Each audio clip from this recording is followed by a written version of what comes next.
Sweeping downfield, Dan Fleming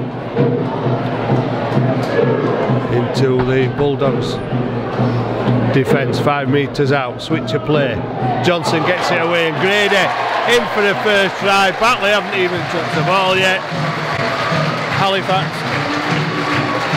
receiving from the kick-off and going downfield into the Bulldogs half. A penalty against Sam Smeaton. Halifax setting up the move, switching back the play to the left-hand side, and Ben Johnson setting up Shane Grady for what could be the first of many tries this afternoon. Up towards halfway, Ben Kay, quick play the ball, Griggs gets it to Johnson, Johnson to Woodburn Hall, and Woodburn Hall out to Saltonstall. Fancies a run down that left-hand touchline, manages to stay in the field of play, and Halifax are back in the Bulldogs red zone with Johnson looking for runners, finds Fairbank, and Fairbank runs it into Brad Day and Adam Gledhill. 10 metres out from the Bulldogs line. Morrell gets it to Woodburn Hall, long ball out to Will Sharp, and the defence have come inside. Lewis Galbraith had gone walkabout and wasn't out on the wing, although Jason Crooks should have been there as well, but there was nobody there on the long pass to stop Will Sharp getting in at the corner.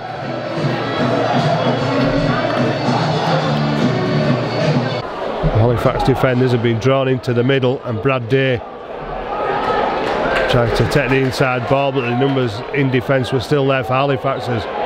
Butterworth gets it away, but Halifax can't stop the charging run. Well, they've struggled to cope with Davey and Alex Rowe since they came on. James Brown rather, and Alex Rowe. And Brown's charging run on that occasion, taking him over the try line. Well, that try from Brown and conversion from Scott has certainly raised the game of this Batley Bulldogs side, but Halifax trying to retaliate in kind by carrying the ball back to the 40 with Morris. Here comes Morrell, gets it away to Chester Butler, and Butler has options inside and out, gets it back inside to Brandon Moore.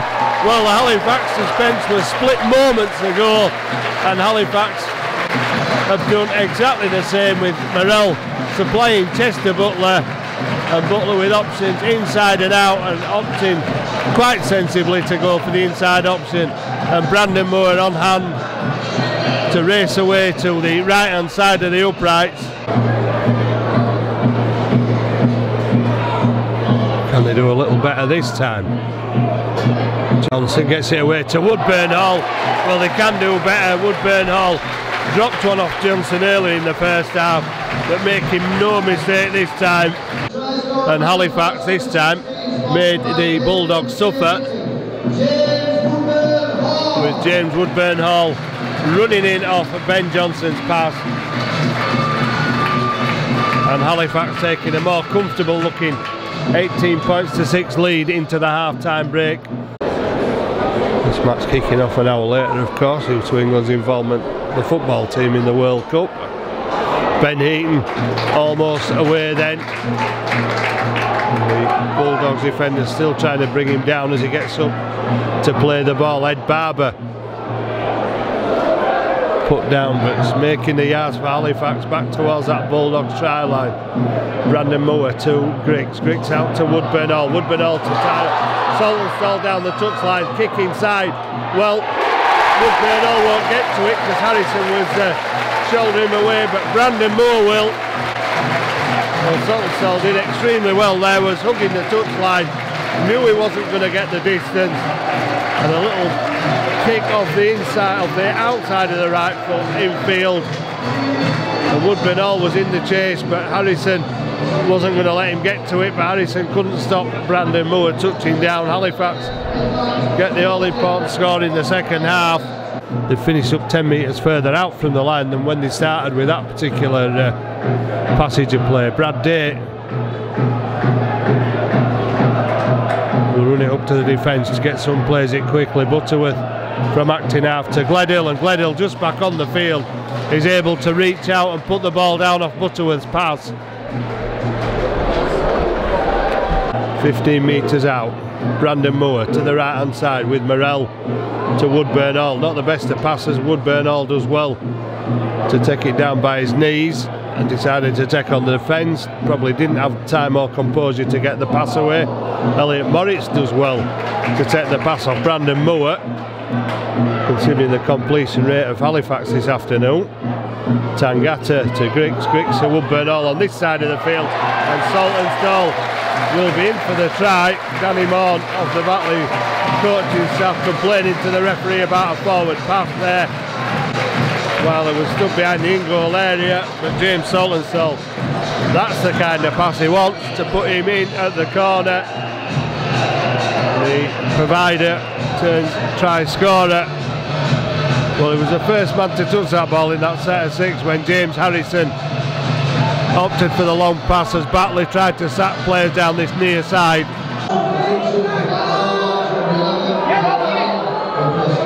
Well, Tangata walked it forward about 5 metres there. We'll claim him for a penalty as the Batley defenders dragged him towards their line. Fairbank to Morrell. Morrell to Butler. Butler back inside to Morrell. And Batley are caught again. Scott Morrell celebrates with the Halifax faithful in the south stand. And that surely is game, set and match for Halifax now.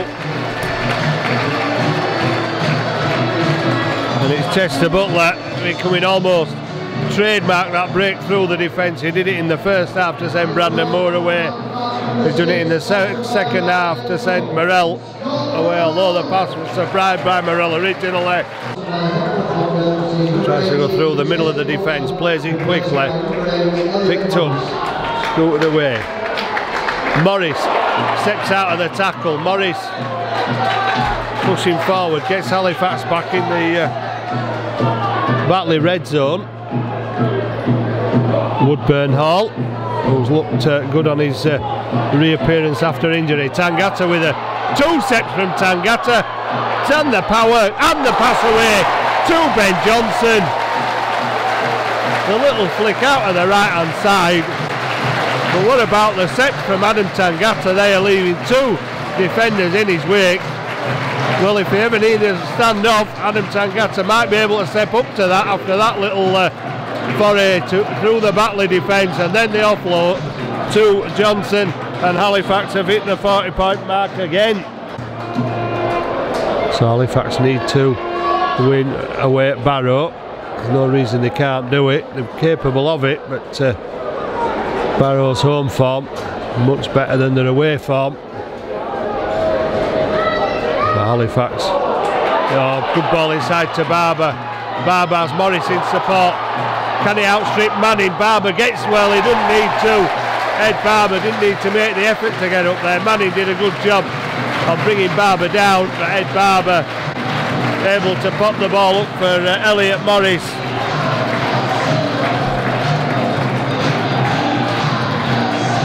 And if Tyra can convert,